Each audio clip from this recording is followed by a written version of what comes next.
All right, welcome back. We're moving on to chapter 4, part 3, which is social constructions of reality. So here we're going to talk about some important concepts about how we create social life and how we give it meaning, which is more from a symbolic interactionist perspective. So the first concept to know is habitualization. When humans and human interaction become habit, right? When it's just, when you're routine, you do something every day and this just becomes your habit, right? And so these habits become social patterns, and that's how sociologists were able to study humans. The Thomas theorem.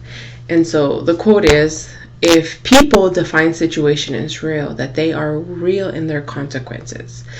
And so I think what's important here, that is, as for us as individuals, as groups, I suppose, is that if we feel like something is real in our society, or we're calling it, or this is important, this is a problem, and that if we make it real, then it is real.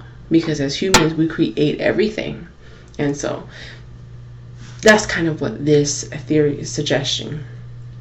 So people's behavior can be determined by their subjective construction of reality rather than objective reality. And so really that my truth is my truth and that is real, and that someone else's truth is real and that is real as well, and I think that's something to kind of, that through how powerful our minds can be, and that it is real for us and we will sit in that, and that is your truth, Then self-fulfilling prophecy.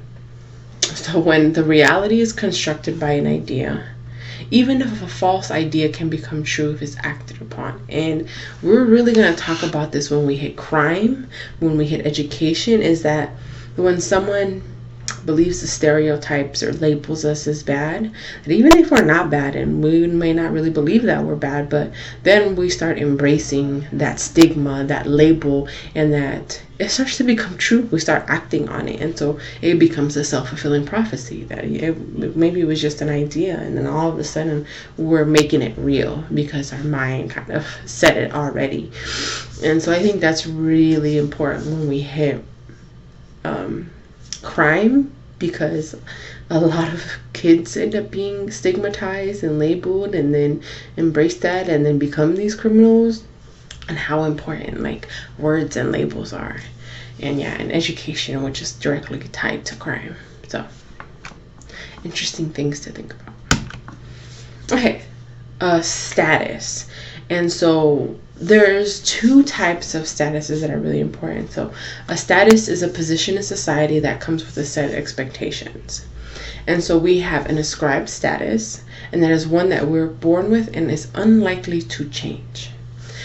So this could be things like race, right? You're born with something and you really can't do anything about it. Like, I'm brown. There's really, it's very unlikely for me to change it. Gender or sex could be one, but we're in a time where we have trans folks, and so, but for the most part, it's unlikely to change. An achieved status is one that we have earned through the individual effort or that is imposed by others. So an achieved status would be like your education, possibly your career, your profession. These are things that you worked on to get a title. And so those would be other examples.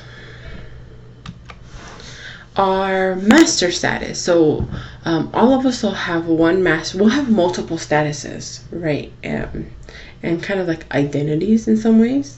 But we'll have one master status that overrides all the other status and affects all the other statuses that we possess.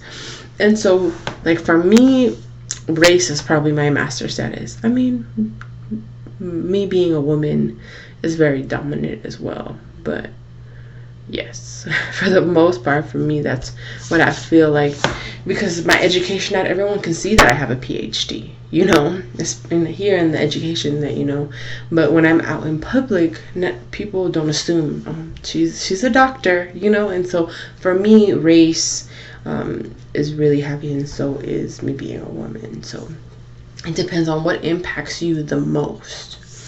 And then roles are the set of behaviors expected from a particular status.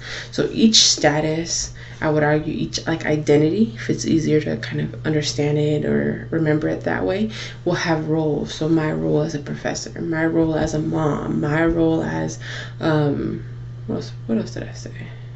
As a Latina, I don't know, right? And so that we all have certain expectations and behaviors according to our status. So with roles, we also have it creates issues, right? Because so a role strain is when a role puts a lot of pressure on an individual. So for example, my role as a wife and as a mother, even as a professor, I'm teaching 4 classes this quarter. It puts a lot of pressure on me. And I mean, yeah.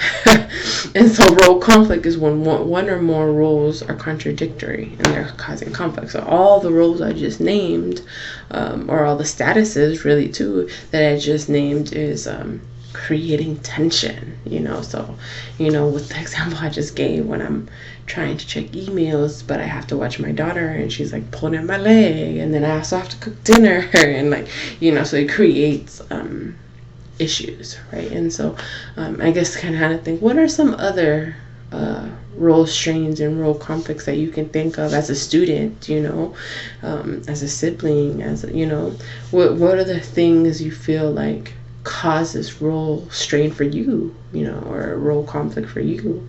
Those are things to think about. But that wraps up this lecture. We only have one more in this section, and that's it. All right. Have a good night. Bye.